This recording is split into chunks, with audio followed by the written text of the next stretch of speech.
여러분 안녕하십니까? 여수 MBC 뉴스데스크입니다. 오늘처럼 종일 비가 내리는 게 얼마만인지 모르겠습니다. 지난달 여수엔 비가 한 방울도 오지 않았는데요. 오늘 내린 비는 심각한 겨울 가뭄 속 단비였습니다.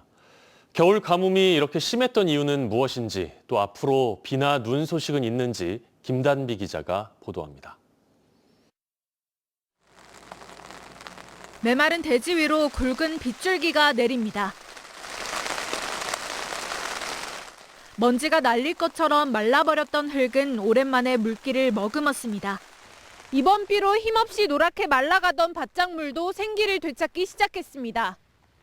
비료를 뿌리는 농부의 손은 모처럼 분주합니다. 가뭄이 심해 걱정이었는데 이제야 한시름 덜었습니다. 매일 물 푸는 거 일이요 뭐. 비가 안 와서 물 안 주면 안 돼. 전남 동부권은 지난달부터 극심한 겨울 가뭄에 시달렸습니다. 1월 전남과 광주의 평균 강수량은 5.6mm로 평년의 20% 수준에도 미치지 못했고 강수일수도 평년보다 4일 넘게 적었습니다. 특히 여수는 한 달 내내 비가 한 방울도 내리지 않았습니다. 1월 강수량이 0mm를 기록한 건 극심한 가뭄을 겪었던 2022년에 이어 역대 두 번째입니다. 이 밖에 순천과 광양, 고흥 역시 강수량이 한 자릿수에 그쳤습니다. 올해 겨울 가뭄이 심한 데는 긴 한파와 관련이 있습니다. 1월 말 북극에서 우리나라로 유입된 찬 공기가 태평양 베링해 부근에서 발생한 블로킹 현상으로 빠져나가지 못하고 정체됐습니다. 이때 차고 건조한 공기가 오래 머문 탓에 강수량이 적었던 겁니다.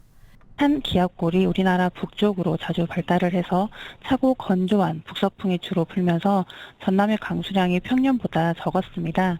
이번 주 금요일과 다음 주 초에도 비 예보가 있지만 강수량은 많지 않을 것으로 전망됩니다. 3월 강수량은 평년과 비슷하거나 적겠고 건조한 날씨는 당분간 계속되겠습니다. MBC 뉴스 김단비입니다. 전남 광주 행정통합특별법이 국회 법제사법위원회 문턱을 넘었지만 본회의 처리는 늦어질 전망입니다. 국회 법사위는 오늘 여권 주도로 3개 권역 행정통합특별법 가운데 전남 광주 통합특별법만 통과시켰습니다. 이후 오후 3시에 열린 본회의에는 첫 안건으로 상법 개정안이 상정됐지만 국민의힘이 이에 맞서는 필리버스터 무제한 토론을 개시했습니다. 더불어민주당은 상법 개정안을 시작으로 사법개혁법안과 국민투표법 개정안, 전남 광주 통합특별법 등을 필리버스터 종료 절차에 따라 하루 한 건씩 처리할 예정입니다.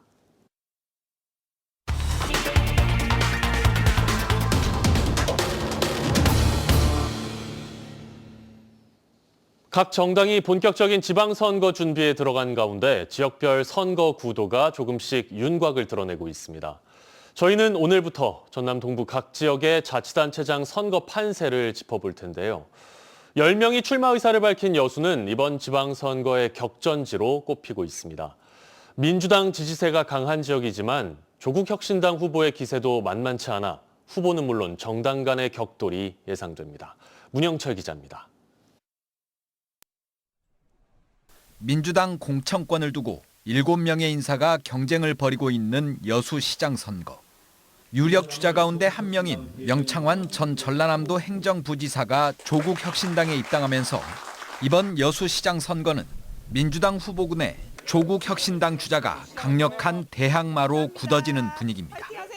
이달 초 발표된 여론조사에서는 명전 부지사와 민주당 소속인 김영규 전 여수시 의회 의장, 정기명 여수시장, 서영학 전 청와대 행정관 등의 순으로 나타났고 또 다른 조사에서는 이들 4명이 두 자릿수의 지지율 속에서 순위가 바뀐 채 접전을 벌이는 양상으로 나와 판세를 쉽게 예측하기 어렵습니다. 민주당과의 합당이 무산돼 독자적으로 지방선거를 치르게 된 조국혁신당 입장에서는 명전 부지사의 승리가 절실한 상황. 지방선거 100일을 앞두고 당대표를 포함한 지도부가 여수를 찾은 이유이기도 합니다. 여수의 삶의 현장을 누구보다 잘 아는 지역 전문가라고 제가 감히 보장할 수 있습니다. 관건은 부동층의 표심입니다. 현 시정에 대한 불만 여론이 적지 않은 데다 석유화학 산업의 침체로 지역 경제 전체가 휘청이다 보니 정당보다는 체감도 높은 정책과 전략이 판세를 결정할 가능성이 큽니다.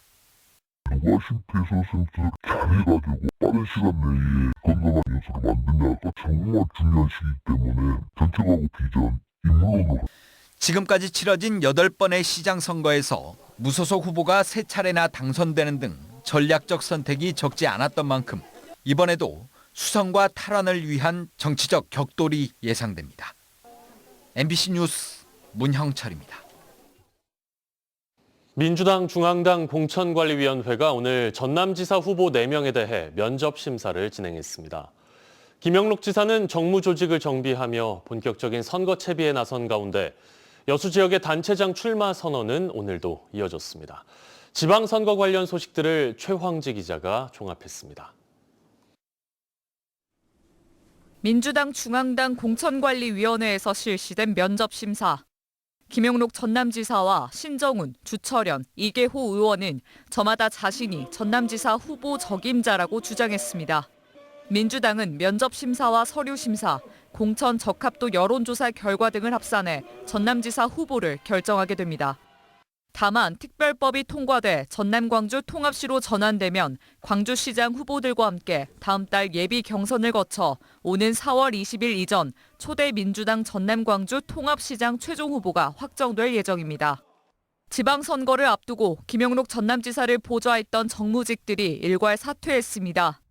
전남도 정무수석 등 정무직 10명이 최근 사직서를 제출했고 전남도는 비위 사실 조회 등 의원 면직 절차를 진행 중입니다.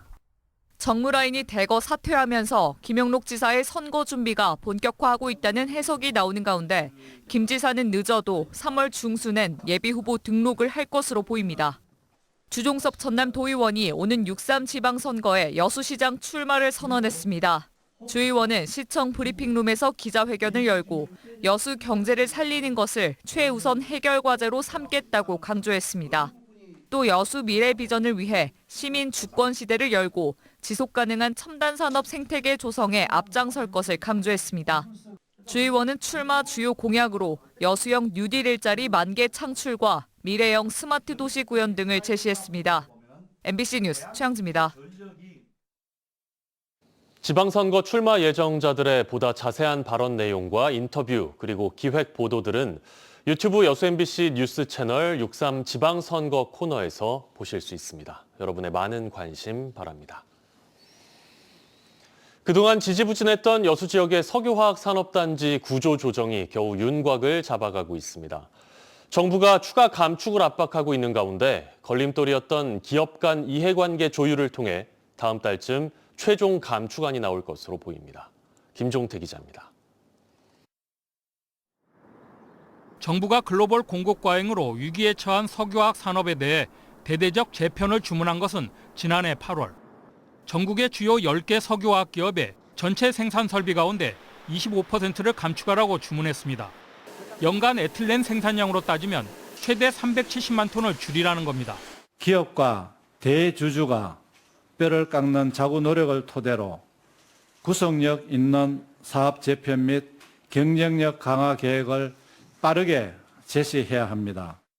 여수산단은 이에 따라 여천 NCC 3공장 폐쇄와 LG화학을 포함해 167만 톤 감산 계획을 정부에 제출했습니다. 하지만 정부가 이 같은 감산 계획은 미흡하다며 여수산단에 90만 톤 감축을 추가로 요구한 것으로 알려지고 있습니다. 여수산단 업체들은 추가 감산 계획에 내심 불만이 적지 않습니다. 추가 감축까지 더하면 여수산단에서만 260만 톤인데 60여만 톤의 울산이나 110만 톤의 대산산단에 비해 감축량이 지나치게 많다는 겁니다. 뭔가 더 감축하라고 압박을 쓰고 있는 여기는 지금 내 일자리가 어떻게 되나 내 공장이 혹시 잘못되는 건 아니냐 이런 우려는 존재합니다. 하지만 다음 달까지 감축 최종안을 제출하라는 정부 의지가 확고한 데다 한국산업은행 등 기업 채권단의 실사 일정을 감안해 기업 간 감축 논의는 계속 이어가고 있습니다. 우선 LG화학과 GS칼텍스가 합작법인을 설립하고 설비 재배치 등을 통해 나프타 분해 시설을 감축하는 방안을 진행 중입니다. 롯데케미컬도 나프타 분해 시설에 대해 추가로 가동 중단을 검토하고 있습니다. 정부는 석유화학 재편이 올해 1분기까지 계획대로 완성되면 향후 기업마다 공급 과잉 해소로 인한 고정비 부담이 완화되고 저가 수출 물량도 줄어 경영지표가 개선되는 기반이 구축될 수 있을 것이라는 입장입니다. 또 자율적으로 사업 재편에 나서는 기업에게는 규제 완화와 세제 등 종합적인 지원도 아끼지 않겠다고 약속하고 있습니다. 다만 여수산단 업체들이 다음 달까지 사업 재편안을 제출한다 해도 합작법인 설립에 따른 이사회 절차와 정부의 검토 기간을 고려하면 최종 사업 재편 승인 시점은 다소 늦어질 것이라는 전망도 나오고 있습니다. MBC 뉴스 김종태입니다. 전라남도 인사징계위원회가 여수시청 관용차를 사적 용도로 몰던 중 교통사고를 낸 여수시장 비서실장 김모 씨에 대해 해임 처분 결정을 내렸습니다. 해임은 파면 다음의 중징계로 김 씨는 이번 징계에 따라 공무원 신분을 더는 유지할 수 없어 현직에서 물러납니다. 김 씨는 지난해 5월 교통사고 직전까지 모두 460여 차례 여수시청 관용차를 출퇴근용 등 사적 용도로 이용하다 적발돼 법원으로부터 벌금 500만 원의 약식 명령을 받았습니다. 제주 4.3을 다룬 영화 한란이 오늘 광양에서 상영회를 가졌습니다. 사회단체 역사가 우리 삶임을 바로 보고자 하는 사람들은 오늘 CGV 광양 LF점에서 1948년 제주 4.3을 배경으로 주인공 아진과 혜생의 생존 여정을 담은 제30회 아이치 국제여성영화제 초청작 한란 상영회를 가졌습니다.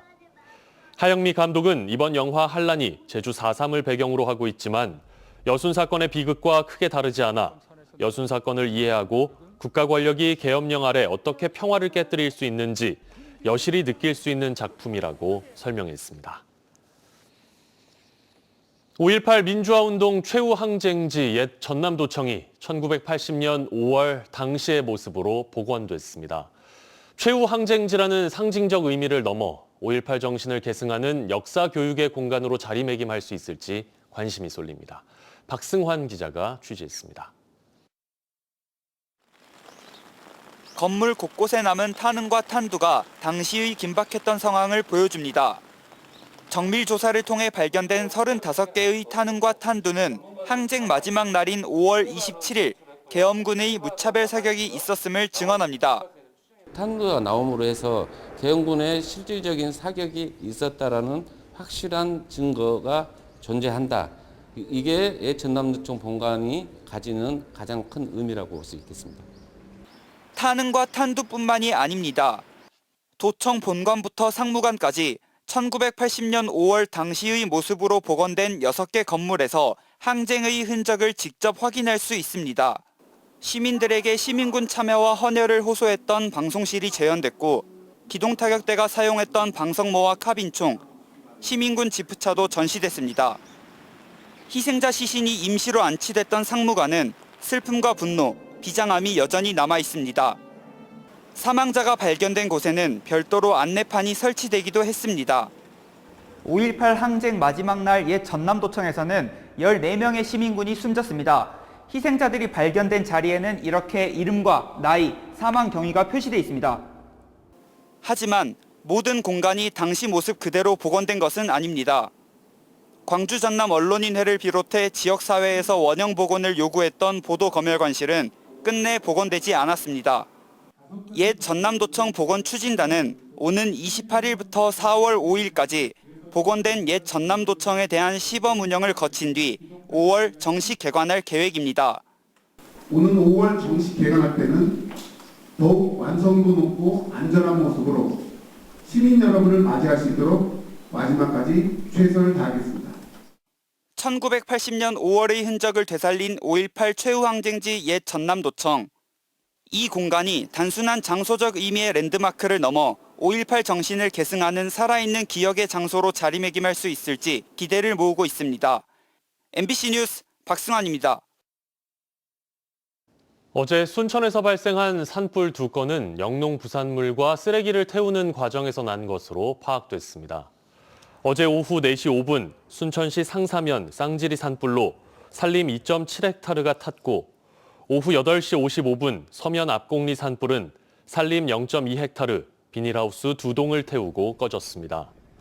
소방당국과 순천시에 따르면 두 산불은 각각 주민이 영농 부산물과 쓰레기를 소각하다 불이 번진 것으로 조사됐습니다. 최근 건조한 날씨로 전국에서 산불이 이어지는 가운데 정부는 주요 원인으로 지목된 불법 소각 등의 행위에 무관용 원칙으로 엄정 대응하겠다고 밝혔습니다. 여수 진남 라이온스 클럽이 창립 52주년을 맞아 여수 장애인 자립생활센터에 차량을 기증했습니다.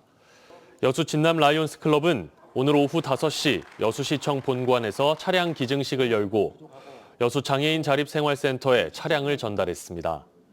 이 차량은 장애인들의 이동권을 보장하고 자립생활을 지원하기 위해 여수 진남 라이온스 클럽 회원 50명이 낸 봉사금으로 마련됐습니다.